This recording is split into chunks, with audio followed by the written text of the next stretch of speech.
विनय, हमें वहां से भी खुदाई शुरू कर देनी चाहिए। 45 डिग्री नॉर्थ से। दूरी कितनी होगी सर? 300 मीटर है और 20 फीट खुदाई के बाद में हम लोग टनल का काम शुरू करेंगे। ठीक है भाई लोगों, जल्दी जल्दी काम करो, उसके बाद टनल की तरफ भी काम करना है।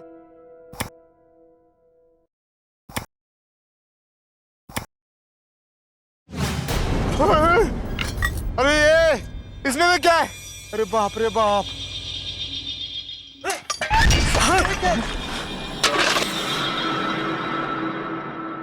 ए, ये क्या लगा रखा है? काम क्यों रोक दिया? अरे साहब, अभी हमको काम नहीं करने गए। साहब देखो साहब, इसको अभी हमको काम नहीं करने का है साहब, बस। अरे घबराओ मत, कुछ नहीं होगा। अरे नहीं होगा साहब हमसे। अभी अरे ऐसी साइट पे सब होता रहता साहब, है। मेरी बात तो सुनो। कुछ नहीं साहब, सुनिएगा वो तो कुछ नहीं बात। अरे यार तुम लोग समझने की कोशिश करो ना। होगा साहब। भैया, हुआ क्या? कुछ नहीं सर, ह्यूमन स्केलेटन निकला है। क्या? अभी हमको यहाँ पर काम नहीं करने का है साहब। अब नहीं होगा साहब। अरे हमने मुर्दों को जगा दिया है साहब, अब वो हमें छोड़ने वाले नहीं है। गांव में कहर होने से कोई नहीं बचा पाएगा साहब। कैसी बातें कर रहे हैं आप लोग? ऐसा कुछ नहीं होता। और माइनिंग और खुदाई के काम में इस तरह की चीजें होती रहती हैं। इसका मतलब ये नहीं कि हम लोग डर कर भाग जाएं और काम बंद कर दें। काम बिल्कुल बंद नहीं होगा, ठीक है?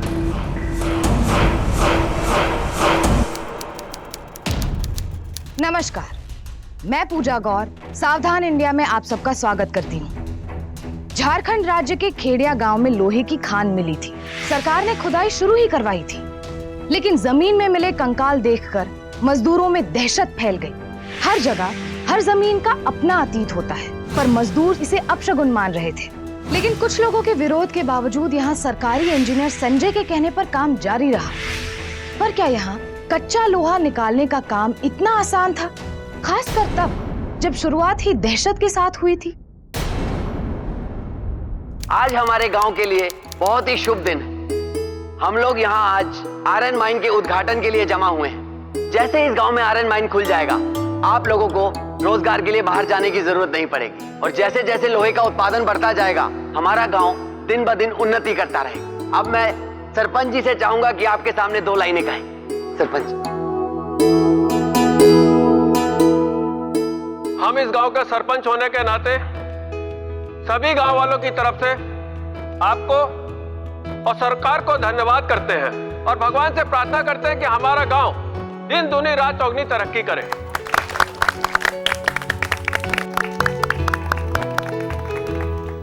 और अब मैं इस माइन के chief engineer mister Sanjay ji से दरख्वास्त करूंगा कि वो नारियल फोड़कर इस आयरन माइन का शुभ आरंभ करें। संजय जी।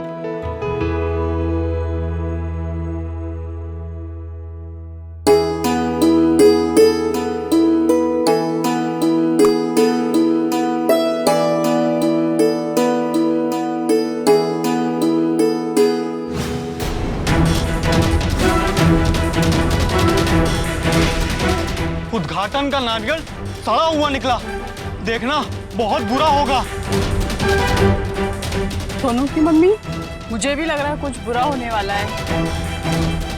जय बाबू, ये तो कुछ बुरा होने की ओर संकेत है। हाँ सरपंच जी, नारियल के खराब निकलने से भगवान ने हमें संकेत दिया है कि हम जितनी जल्दी हो सके समझ जाएं और इस लोहे की खान को जितनी जल्दी हो सके बंद कर दें, ताकि आने वाली मुसीबतों से छुटकारा मिल सके। वरना आगे चलकर कितनी मुसीबतों का सामना करना पड़ेगा पता नहीं। अरे इतनी सी बात का आप लोगों ने बतंगड़ बना दी। ये अशुभ अशुभ कुछ नहीं होता। और ये तो एक महज इत्तेफाक है कि ये नारियल अंदर से सड़ा हुआ निकला। और जब तक हम लोग नारियल फोड़ेंगे नहीं, हमें पता कैसे चलेगा कि नारियल अंदर से अच्छा है या खराब? देखिए, इन सारी छोटी छोटी बातों से आप घबराइए मत, परेशान मत होइए। मेरा तो ये कहना है कि आइए माइन का गेट खोला जाए और अंदर काम शुरू किया जाए। आइए आइए।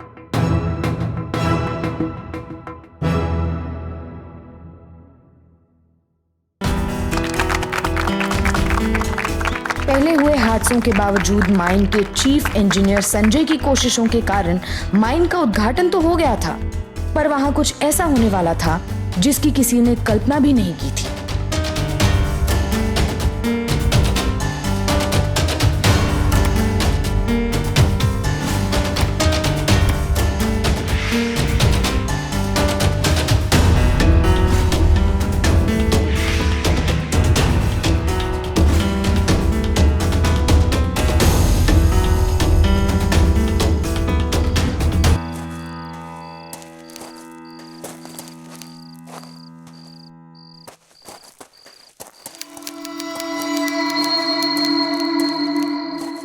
हाँ राम राम।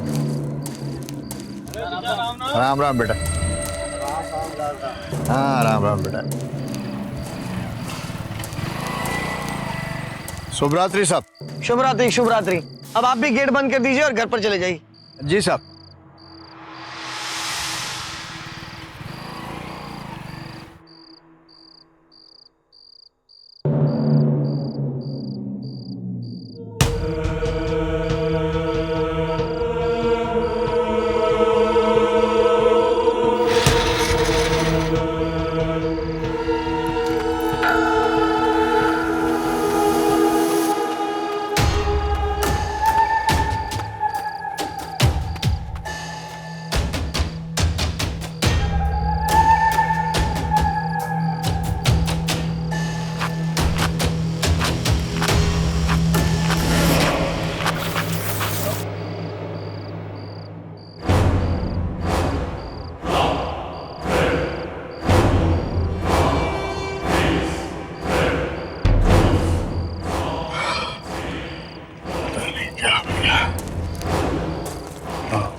कौन है?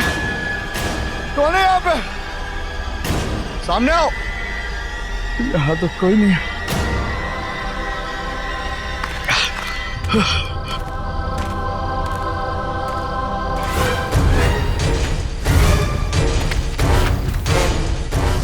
अरे कौन है?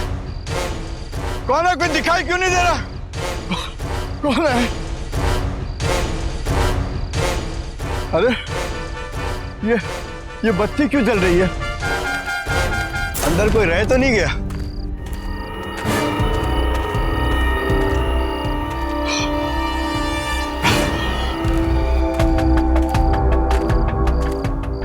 अरे ये लाइट को क्या हुआ?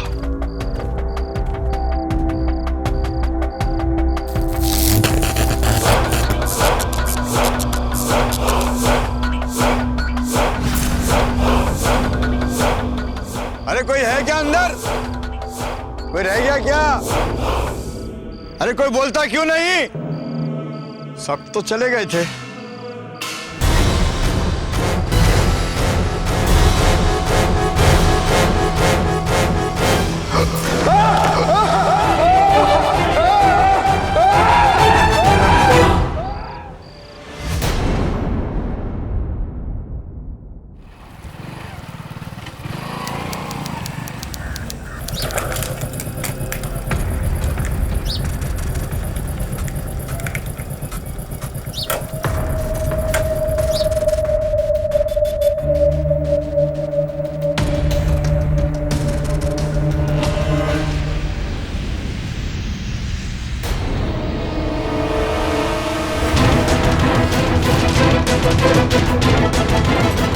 नहीं साहब, इनका कोई भी नहीं था। शादी ब्याह भी नहीं किए। इनका जो भी रिश्ता था गांव वालों से ही था। किसी से कोई दुश्मनी थी क्या? नहीं साहब, ऐसा कोई नहीं था। साहब, कत्ल का कोई ठोस सबूत नहीं है। मुझे ऐसा लगता है कि इन्हें जमीन में ऐसे ही जिंदा गाड़ दिया था, जिससे इनकी दम घुटने से मौत हो गई। गोपी, सवाल ये उठता है कि कोई इनका इतनी बेरहमी से कत्ल करेगा ही क्यों? खैर, आगे की जांच के लिए इस लाश को पोस्टमार्टम के लिए भेज। Okay sir. और हाँ इंजीनियर साहब, पुलिस की कार्रवाई के लिए ये माइन आज के लिए बंद रखना होगा, बुझ रहे हैं? इस सब बात के पीछे कोई और ही बात लग रही है इंस्पेक्टर साहब। जब से इस माइन का उद्घाटन हुआ तब से रोज कोई ना कोई गड़बड़ हो रही है। पहले नारियल खराब निकला और उसके बाद जमीन की खुदाई हुई तो उसके अंदर से मरे हुए आदमियों की हड्डी, और अब ये माइन के चौकीदार की इतनी दर्दनाक मौत। ये सब इस बात की ओर इशारा कर रहे हैं कि जरूर माइन के अंदर कोई बुरी ताकत है। हम तो पहले ही बोले थे, अगर इस जमीन पर माइन बनी और खुदाई का काम शुरू हुआ तो खान में काम करने वाले मजदूरों पर और गांव वालों पर कहर टूटेगा। संजय बाबू, मेरी सलाह मानिए तो माइन में काम बंद करवा दीजिए। माइन में काम बंद होने के बाद ही ऐसे हादसों पर रोक लगेगी।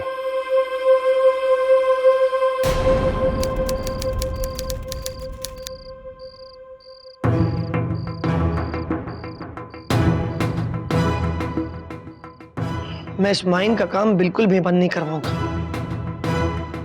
कैसी बकवास बातें हैं ये। भला जमीन में गड़े हुए मुर्दे बाहर निकलकर कभी किसी को मार सकते हैं? कैसी गंदी सोच है इन लोगों की। किसी का खून हुआ है और उसकी छानबीन करने के बजाय लोग उन्हें दोषी ठहराएं जो काफी साल पहले मर चुके हैं। और इन सारी चीजों के लिए मैं इस माइन को बंद करा दूं जो इस गांव की तरक्की लाने वाला है, जो गांव को आगे ले जाने वाला है। और किसने? देखो, अब जो कुछ भी कह रहे सब कुछ सही है, लेकिन हम ये भी तो नहीं भूल सकते कि ये हादसा माइन के बाहर और माइन के गार्ड के साथ ही हुआ है।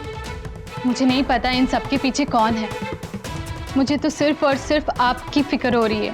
देखो दीपा, तुम बेकार में चिंता कर रही हो। ऐसा भी तो हो सकता है ना कि उस चौकीदार की किसी के साथ आपसी दुश्मनी रही हो, जिस वजह से उसने उसे। खैर, तुम बिल्कुल फिक्र मत करो। एक बार सच सामने आ जाएगा तो लोगों के मन में जो माइन का डर है वो भी निकल जाएगा।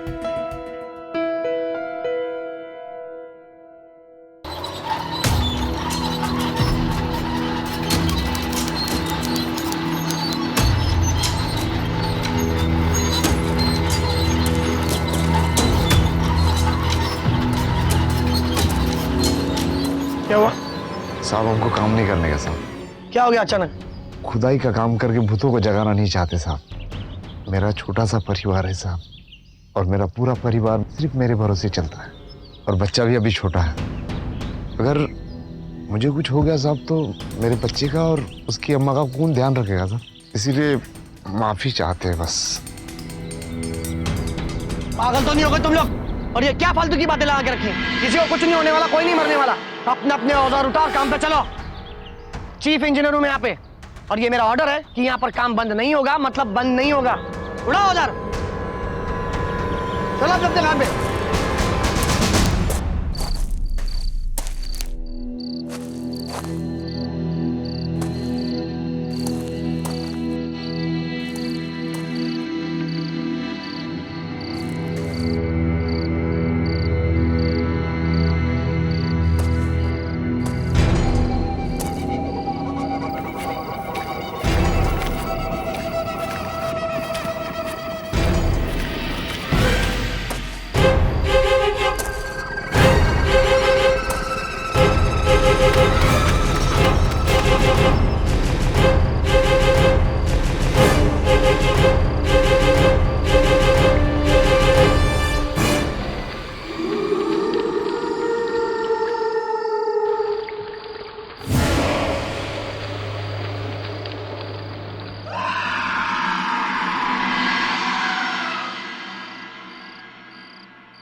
नमस्ते सर। नमस्ते नमस्ते। अरे आज लल्लन नहीं आया तुम्हारे साथ? पता नहीं साहब, कल रात से तो हम ही नहीं देखे। अच्छा, शायद कोई काम होगा इसलिए शायद देर से आएगा। ठीक है, तुम लोग अपना काम करो, जैसे ही वो आता है मेरे पास भेज देना उसे। ठीक है सर। ठीक। तो भाई लल्लन को देखा है क्या? यार हमने भी देखा।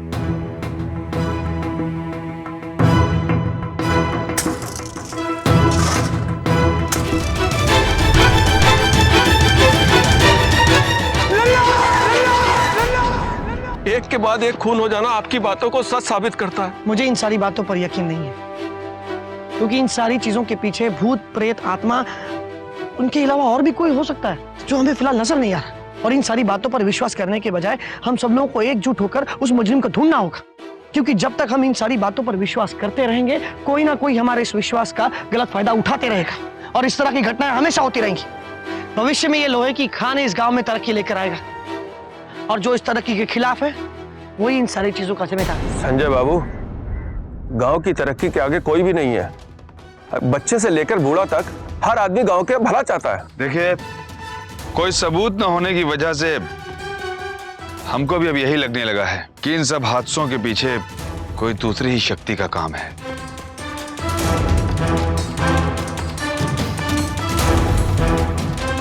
संजय बाबू, गांव वालों की भलाई के लिए और यहां पर और कोई हादसा न हो और इस गांव वालों को और कोई नुकसान न हो, इसलिए इस माइन को बंद करना होगा। हम इसमें परमानेंटली ताला लगा देंगे। देखिए इंस्पेक्टर साहब, आप जो कुछ भी कर रहे हैं वो सही नहीं कर रहे हैं। आप ये माइन बंद करके गांव वाले और मजदूरों का डर आप और मजबूत कर रहे हैं और बढ़ा रहे हैं। आप खामे खां भावुक हो रहे हैं संजय बाबू। देखिए, हादसे तो इसी गांव के लोगों के साथ हो रहे हैं ना, तो कोई ना कोई तो बात होगी, इसलिए इस माइन का बंद कर देना बहुत जरूरी है। समझ गए? मैं आपकी बात समझ रहा हूँ इंस्पेक्टर साहब। मुझे पूरा यकीन है कि इन सारी चीजों के पीछे जो कोई भी है उसका यही मकसद है कि वो ये माइन बंद करा दे और हम माइन बंद करके वही कर रहे हैं, उसे और मजबूत कर रहे हैं। हमें ऐसा नहीं करना चाहिए सर। तो आप क्या चाहते हैं? 2-4 लोगों के मरने का इंतजार और करें? संजय बाबू, हम जानते हैं कि आप गांव का भला चाहते हैं, लेकिन इस समय माइन के बंद हो जाने में ही गांव और गांव वालों की भलाई है। ठीक है, बंद कर दीजिए इस माइन को, लगा दीजिए ताले तरक्की के रास्तों पर, लेकिन इन सारी चीजों के पीछे जो कोई भी है उसे मैं ढूंढ के रहूंगा। सरकारी इंजीनियर संजय एक रैशनलिस्ट था, यानी ना तो वो अंधविश्वासी था और ना ही भूत प्रेत जैसी बातों पर यकीन करता था। लेकिन यहाँ जो कुछ भी हो रहा था वो यकीनन नॉर्मल तो नहीं था, कुछ तो था, कोई तो था इन हादसों के पीछे। बहरहाल लोहे की खान शुरू होने के कुछ ही दिनों में बंद हो गई, फाटक पर ताला लग गया, पर संजय आसानी से हार मानने वाला नहीं था, क्योंकि ये उसकी ड्यूटी और अपने यकीन का इम्तिहान था। माइन के बारे में इतना इमोशनल होने के बजाय कुछ अपने बारे में भी सोचो ना। आप अकेले चाहकर भी यहाँ पर ज्यादा बदलाव नहीं ला पाओगे। मैं इमोशनल नहीं हो रहा हूँ दीपा, बल्कि मुझे तो गांव वालों पर दया आ रही है जो जानबूझकर अपने आप से अंधेरे की तरफ भाग रहे हैं। अपने इस डर और अंधविश्वास की वजह से वो लोग ऐसे लोगों को मजबूत कर रहे हैं, ऐसे लोगों की हिम्मत बढ़ा रहे हैं जो भूत और प्रेत के आड़ में सुकून कर रहे हैं। तो आपको क्या लगता है इन सब के पीछे कौन होगा? मुझे तो उस दद्दू पर शक है। ये कहानियां भी उसी की बनाई हुई है, होना हो उसका इस केस में कुछ तो चक्कर जरूर है। लेकिन मेरी एक बात समझ में नहीं आती दीपा, की माइन के बंद होने से किसी को क्या फायदा हो सकता है?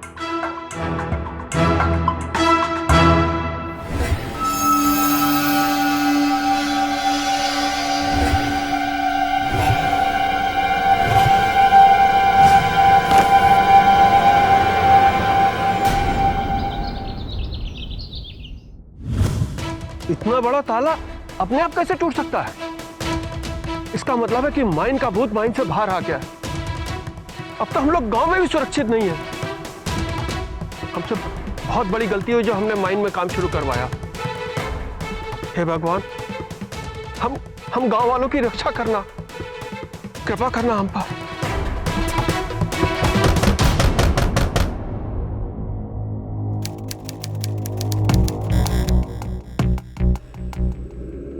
इतने रात में कौन हो सकता है? मैं देखता हूँ।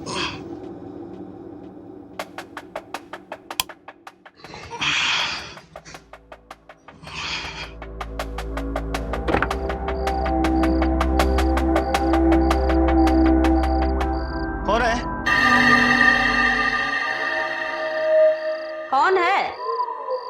कौन है? इतने रात में कौन आ गया?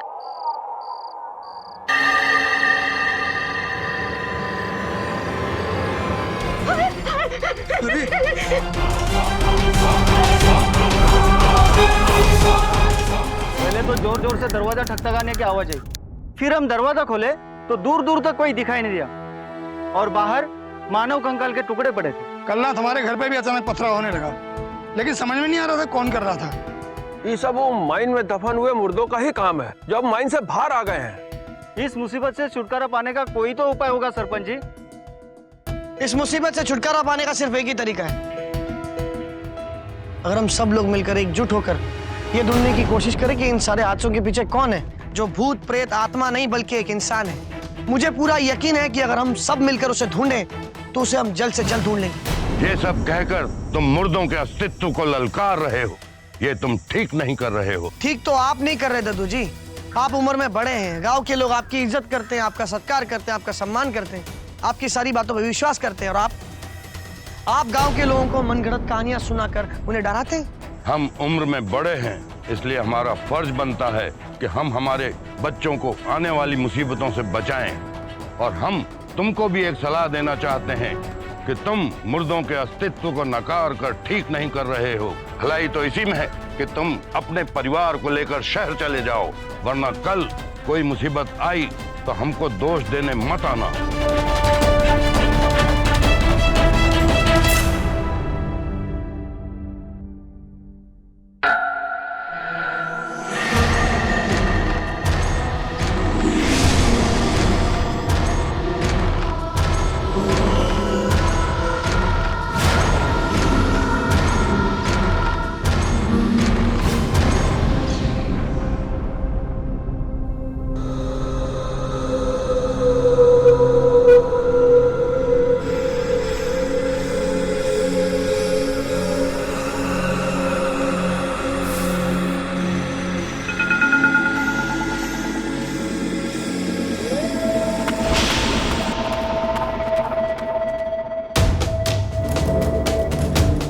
कौन है वहां?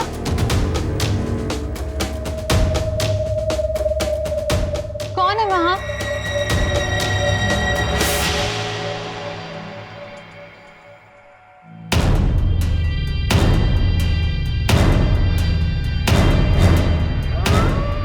संजय?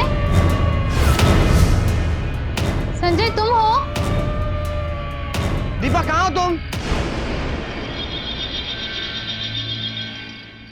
अरे ये क्या? हमारे घर में बिजली नहीं है, लेकिन बाहर के तो सभी घरों में बिजली है, तो हमारे ही घर में अंधेरा क्यों? पता नहीं, बिजली अभी अभी गई। अच्छा, आओ।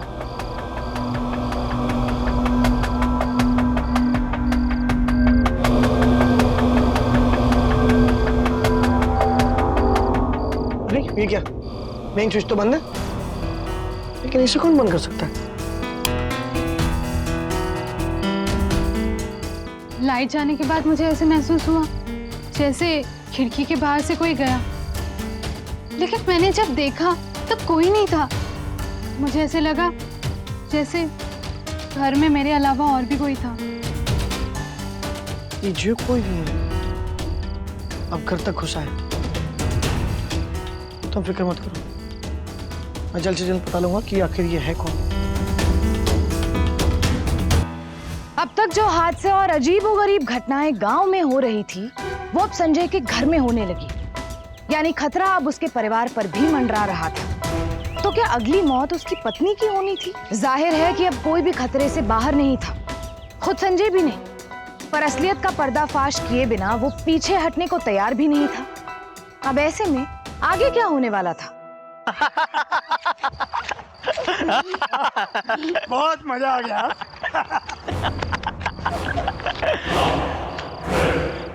ये चलते चलते कहाँ गए भैया? ये तो भूतिया माइन वाला रास्ता है। चल निकलते यहाँ से। इतनी टकटकी बांध के क्या देख रहे हैं?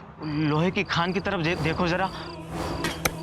माइन में तो काम बंद करा दिया गया था, पर ये लाइट कैसी चल रही है? आओ देखते हैं जरा। अरे रुकना। हाँ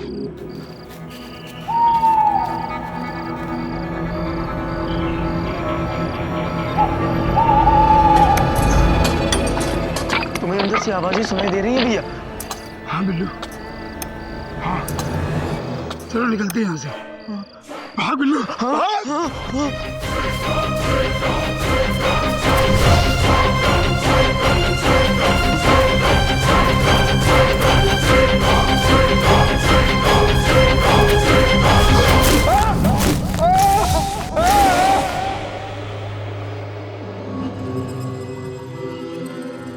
संजय बाबू, ये सब कुछ भी नहीं होता अगर उसी दिन आप काम रुकवा दिए होते जिस दिन खुदाई में मानव कंकाल निकले थे। लेकिन आपकी जिद की वजह से हम गांव वालों के ऊपर कहर टूट पड़ा है।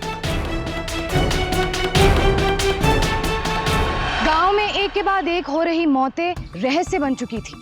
गांव वालों की नजर में ये मुर्दों को छेड़ने का अंजाम था। उनका ये मानना था कि ये कहर मरे हुए लोगों की आत्मा के कारण बरसा है, जिसका जिम्मेदार वो सिर्फ संजय को मान रहे थे। तो क्या संजय की जिद की कीमत गांव वालों को चुकानी पड़ रही थी? लेकिन वो तो सिर्फ अपनी ड्यूटी कर रहा था। तो क्या गांव वालों का मानना सही था या संजय की बात सही थी?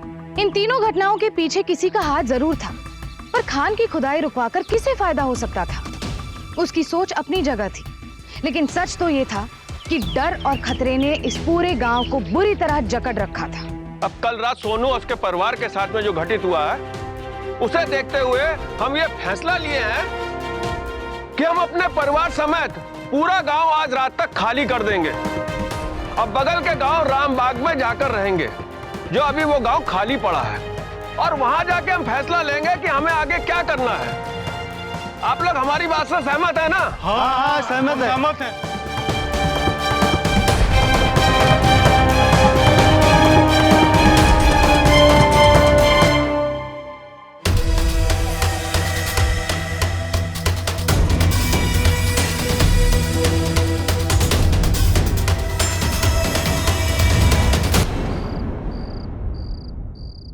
सुनिए, आपका बैग।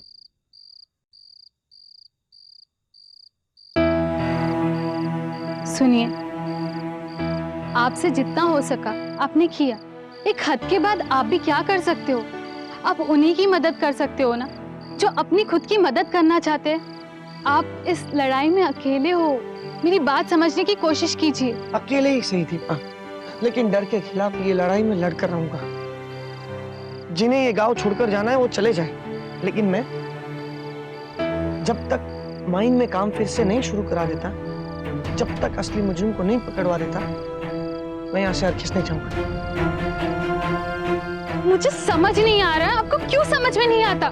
मेरी बात को समझने की कोशिश करो दीपा, मुझे कुछ नहीं होगा। फिलहाल मेरा साथ कोई नहीं दे रहा, लेकिन मुझे तुम्हारे साथ की सख्त जरूरत है। इसलिए मैं चाहता हूँ कि तुम यहाँ से शहर चली जाओ, ताकि मुझे तसल्ली हो कि तुम वहां पर सेफ हो और यहाँ पर मैं ये लड़ाई बेफिक्र होकर लड़ सकूं। और आपकी सेफ्टी उसका क्या? पूरे गांव में आप अकेले रहोगे? मुझे कुछ नहीं होगा दीपा, कुछ नहीं होगा, फिक्र मत करो। गांव खाली हो रहा था। संजय अपनी जान का जोखिम तो ले सकता था, लेकिन अपने परिवार को खतरे में रखना उसे सही नहीं लगा। इसीलिए उनकी सुरक्षा के मद्देनजर उसने अपनी पत्नी दीपा को गांव से बाहर शहर भेज दिया। अब उसे डर का सामना अकेले करना था, अपनी हिम्मत और विश्वास के दम पर, क्योंकि खतरा अब किसी भी वक्त सामने आ सकता था।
ये तो ताजा लोहा है, लेकिन अगर माइन बंद है तो ये ताजा लोहा यहाँ कैसे है?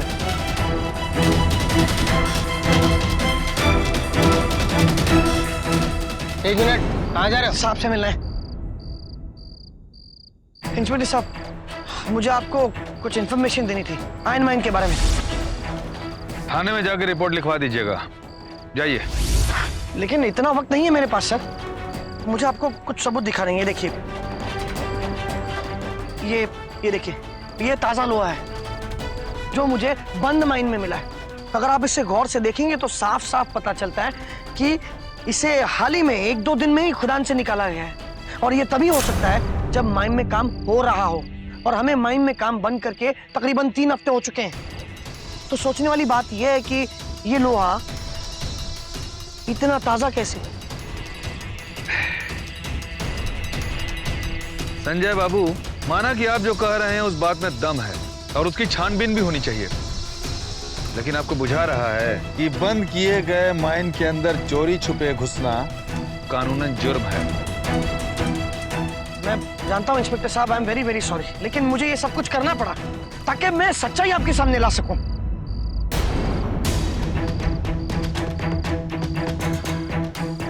बंद करने के बावजूद माइन को चालू रखना और ये जो सारे मर्डर हो रहे हैं उसका कोई सीधा संबंध तो है नहीं। चलिए, माना कि हमने माइन चलाने वालों को पकड़ भी लिया, तो भी उन पर खून साबित कर पाना बहुत मुश्किल होगा। इंस्पेक्टर साहब, मेरे पास एक आइडिया है। अरे आप लोग शांत हो जाइए, शांत हो जाइए। एक इंस्पेक्टर साहब, आपके कहने अनुसार हम सारे गांव वालों को यहाँ वापस ले आए हैं, लेकिन आप ऐसा कौन सा उपाय निकाले हैं जिससे कि अब गांव में हादसे नहीं होंगे? देखिए सरपंच जी, आप सब लोगों के गांव से चले जाने के बाद हमको बड़ी चिंता हुई, इसलिए हम एक ज्ञानी महाराज के पास गए और उनको उस माइन के भूत के बारे में बताया। तो उन्होंने हमसे कहा कि अगर गांव के सारे लोग इकट्ठा होकर महायज्ञ करें तो इस गांव से और उस माइन से भूत प्रेत का साया हमेशा के लिए खत्म हो जाएगा। ये तो बहुत अच्छी बात है। अरे हम और पूरा गांव आपके साथ में है, क्या भाइयों? हाँ, हम आपके साथ में हैं, हम आपके साथ हैं। तो ठीक है, यज्ञ करवा देते हैं।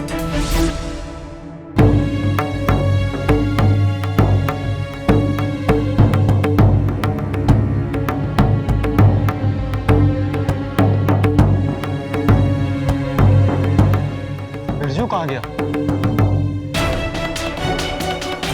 यही तो था, पता नहीं कहाँ चला गया।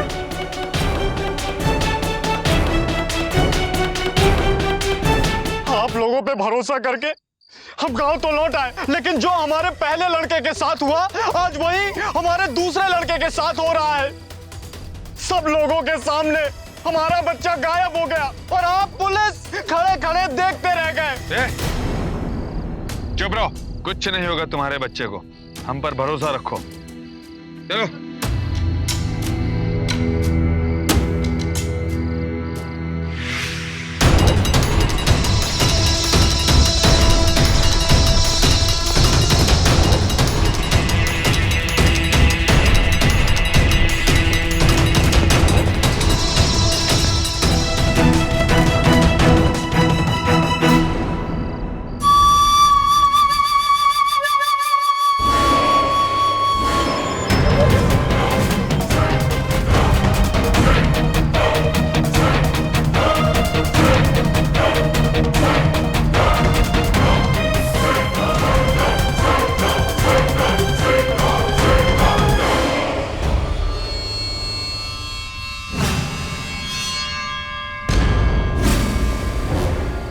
विनय, तुम?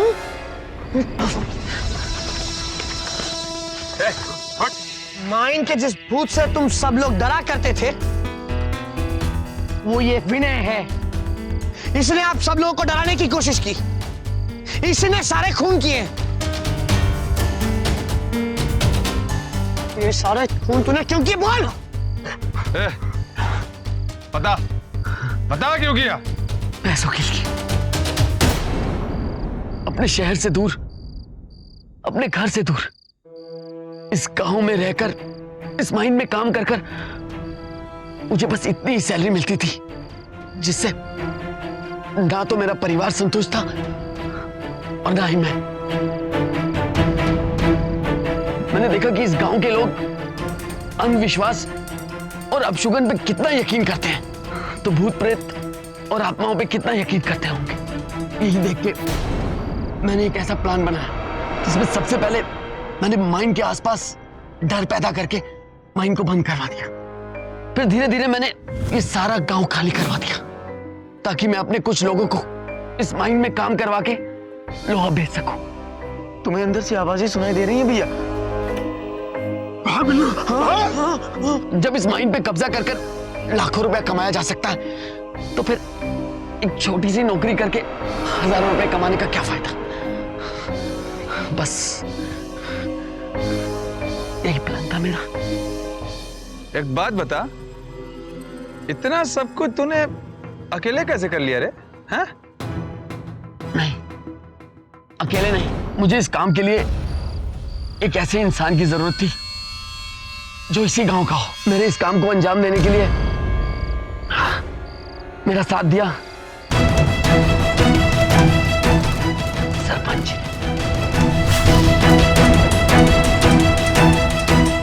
क्या सरपंच जी, अब सब अपने मुंह से कबूलेंगे या फिर हम कबूलवाएं अपने इस डंडे से? पैसा बनाने का अच्छा मौका दिया बीना जी ने, तो मुंह से ना नहीं निकला इस काम को करने के लिए। माइन बंद हो जाने के बाद गांव खाली करना भी जरूरी था, और मैं जानता था कि गांव वाले थोड़ा डर पैदा हो जाने के बाद मेरे कहने से गांव खाली कर देंगे, और ऐसा हुआ भी। अंत में तुम दोनों को तो जाना पड़ेगा जेल में ही। लालच और जुर्म इंसान को हमेशा एक ही जगह पहुंचाते हैं, वो है जेल।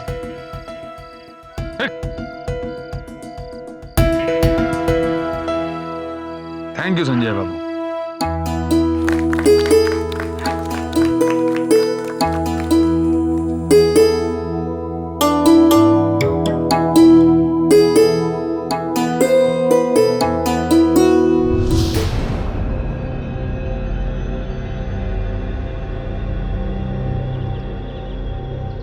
अरे भाई, नारियल अच्छा है या खराब, ये तो तोड़ने के बाद ही पता चलेगा ना। इंजीनियर साहब, अब कुछ बुरा नहीं होगा। चलिए गेट खोलिए और काम शुरू करवाइए। आखिरकार अपनी ड्यूटी के पक्के इंजीनियर संजय ने यह साबित कर ही दिया कि इन हादसों के पीछे किसी भूत प्रेत का नहीं, बल्कि कुछ इंसानों का लालच था। लेकिन यह लालच भी किसी भूत प्रेत के साये से कम नहीं है। विनय और सरपंच को आईपीसी की धारा 307, 302 और 299 के तहत सरकारी माइन के गैरकानूनी इस्तेमाल और खून करने के जुर्म में उम्र कैद की सजा सुनाई गई। अंधविश्वास कहने को तो बहुत छोटी सी बात लगती है, लेकिन इससे कई एंटी सोशल एलिमेंट्स के फायदे जुड़े होते हैं, और इसीलिए जब भी कोई अंधविश्वास का सामना करने के लिए खड़ा हो जाता है, तो अपराधी खूनी खेल खेलने से भी पीछे नहीं हटते। देश में कई रैशनलिस्ट सोसाइटीज हैं जो तमाम खतरों को झेलते हुए अंधविश्वास के खिलाफ संघर्ष कर रही है, लेकिन हमें खुद भी सावधान रहना जरूरी है, क्योंकि अंधविश्वास एक ऐसा दुश्मन है जो हमेशा आपका शुभ चिंतक बनकर आता है। तो सावधान रहिए अपने अंदर छिपे अंधविश्वास के दुश्मन से, ताकि कोई और आपके डर का फायदा ना उठा सके। फिर होगी आपसे मुलाकात ऐसी ही एक और सच्ची घटना के साथ। तब तक सावधान इंडिया, इंडिया फाइट्स बैक।